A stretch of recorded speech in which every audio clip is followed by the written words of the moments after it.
last week we listened as Job remembered the days when he was respected, useful, and deeply aware of God's friendship.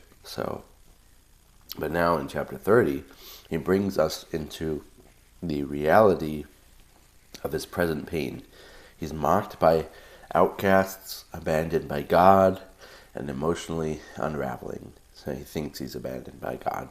It's one of the most intense laments of all Scripture, but it's still deeply human. And in Job's unfiltered words, we see the honesty of a soul crying out for meaning in the middle of suffering. So let's enter this sacred space and hear Job's cry. So, Job 30. But now they mock me, men younger than I, whose fathers I would have disdained, to put with my sheepdogs. Of what use was the strength of their hands to me, since their vigor had gone from them?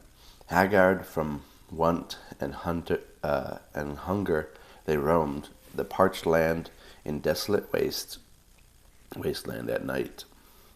In the bush they gathered salt herbs, and their food was the root of the broom tree. They were banished from their fellow men, shouted at as if they were thieves. They were forced to live in the dry stream beds, among the rocks and in holes and in the ground. They brayed among the bushes and huddled in the undergrowth, a base and nameless brood. They were driven out of the land, and now their sons mock me in song. I have become a byword among them. They detest me and keep their distance. They do not hesitate to spit in my face. Now that God has unstrung my bow and afflicted me, they throw off restraint in my presence.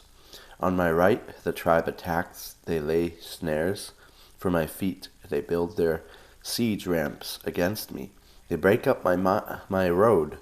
They succeed in destroying me without anyone's helping them. And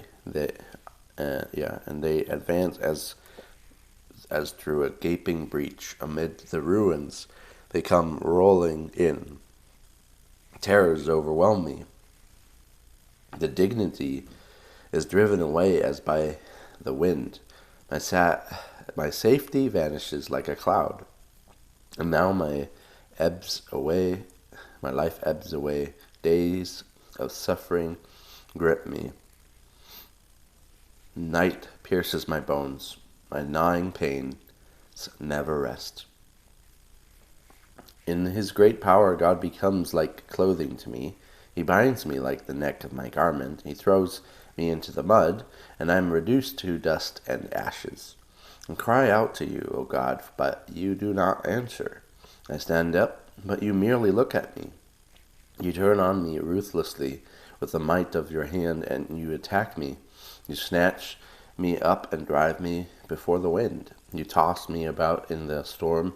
I know you will bring me down to death, to the place appointed for all the living. Surely no one lays a hand on a broken man when he cries for help in the distress. Have I not wept for those in trouble? Has not my soul grieved for the poor? Yet when I hoped for good, evil came. When I looked for light, then came darkness. The churning inside me never stops. Days of suffering confront me.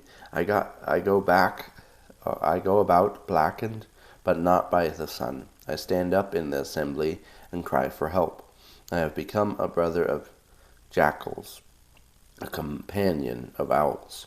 My skin grows black and peels. My body burns with fever. My heart is turned into mourning, and my flute to the sound of wailing. All right. Now this is really harsh. This is even more harsh than Job has been to God. So he's becoming even more and more raw with his words, and you can see a little bit of a distortion of who God is as well. But that's inevitable as you continue to lose yourself in your grief. But here he's still talking to God, and so that is important. He's still praying to God to respond, and we don't want to distance ourselves from God. So let's look at it expositionally. In verses 1 through 8, we see from him talking about from respected to ridiculed. Like in verse 1, he says, "But now they mock me, men younger than I, they mock him." So Job begins with a painful contrast to the honor he once had, and the very people who would never dared to speak against him before now mock him openly.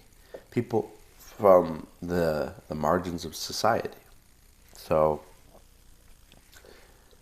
there's a powerful image in verse 1, whose fathers I have disdained to put with my sheepdogs. That's verse 1. Even their ancestors would have been trusted with animals, yet now their children mock Job. So Job's, that's what the imagery is showing. The meaning is that Job's social reversal is complete. He's gone from honored elder to public joke. And this humiliation often cuts deeper than pain. Job is wrestling not only with loss, but with the injustice of how others now see him. And then in verse 9 through 15, we see the sound of mocking and the silence of God. In verse 9, we see, "Now their sons mock me in song." Now Job is not just being mocked, he's being publicly shamed, turned into a punchline. So there's an image in verse 13, it says, "They break my path, they succeed in destroying me. Like an army tearing down walls, Job's enemies are closing in." That's the image. So the meaning of this imagery, this isn't just emotional pain. Job feels targeted, actively torn down. But terrors overwhelm me in verse 15. My dignity is driven away as by the wind. So Job's sense of identity and value is completely gone. He feels stripped, not just physically, but existentially as well. So there are moments in suffering when we don't just feel broken, we feel just completely erased even. And verse 16 through 23 says Job's cry of despair. And so in verse 16 it shows, "And now my life ebbs away." So here Job speaks with brutal honesty here about his inner pain. His body is failing, but his soul is what's truly withering. So, powerful image that in verse 17, "At night it pierces my bones, my gnawing pains never rest." So the imagery of pain in the bones, deep, relentless, it's invisible. He can't see that pain. The meaning is this is more than just the physical suffering. It's soul deep, it's torment. And that is that it won't let him at all sleep. It won't let him sleep at all. So in verse 22, we see you toss me about in the storm. So Job feels like a piece of debris in God's storm, thrown, disoriented, powerless. So Job he no longer feels like a person to God. He just feels like he's just an object. He feels like a plaything of fate. Verse 23, he says, "I know you will bring me down to death."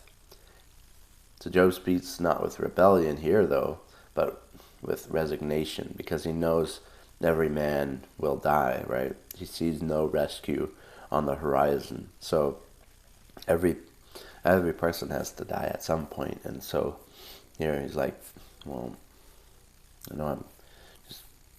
I know you'll bring me to death. So, but yeah, and then verse 24 through 31, he says, God's silence and Job's isolation. 24 says, surely no one lays a hand on a broken man when he cries for help. So Job appeals to a basic human truth. When someone is suffering, they should be shown compassion. But instead, Job has been ignored, even by God. Now, this is his perception, of course, but this is what his poetry is showing. So, powerful image in verse 26 says, I looked for good, but evil came, for light, but darkness. So, expecting dawn, but finding night. Job expected comfort from the God he had served faithfully, but he found more suffering instead. So my lyre is tuned to mourning, and my pipe to the sound of wailing, in verse 31, right at the end there. And this image is that the instruments meant for joy now play songs of sorrow. And even his joy has been rewritten by grief. So, very painful situation. But I have 3 points of application to make for this chapter, and that is number 1, God invites honest lament. And we've said this many times, but it's something I cannot stress enough. He invites lament. In fact, we have a whole book called Lamentations. So, Job holds nothing back. He brings his raw pain, his accusations, and his confusion directly to God. So don't silence your pain for the sake of sounding spiritual. God is not afraid of your honesty. He welcomes it. And that is something we cannot forget. I need to reiterate it several times, many times.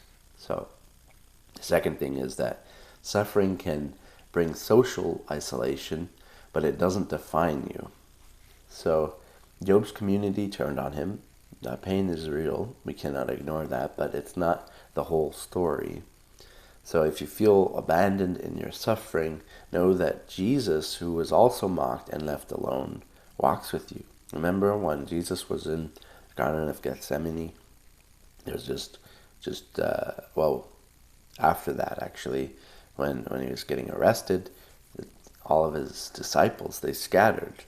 And it was just John that was closely following behind, but even he was afraid as well. And so, but yeah, and even in that loneliness, that isolation, social isolation that Jesus felt, he knew God was always with him. So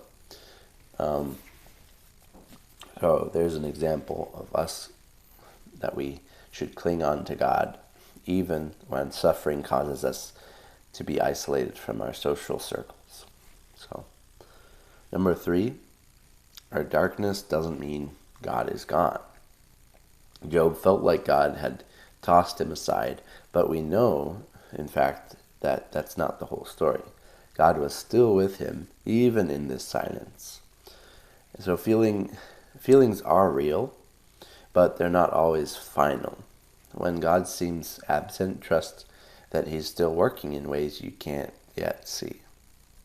So, to encourage us with this chapter, Job 30 is not a pretty chapter, but it's a necessary one. It gives voice to what so many feel in suffering: abandonment, confusion, humiliation. Job feels forgotten by God and rejected by his people. Yet he still addresses God directly. Even in despair, he hasn't walked away. He's still speaking to the one and the only one who can make sense of it all. When you walk through the darkness, don't be afraid to cry out. Don't be afraid to name your pain. Job shows us that lament is not weakness, it's faith with its armor stripped off. And even in your lowest valley, the God who fears or who feels far off is closer than you know. And so hold on. Job's story isn't finished, and neither is yours. So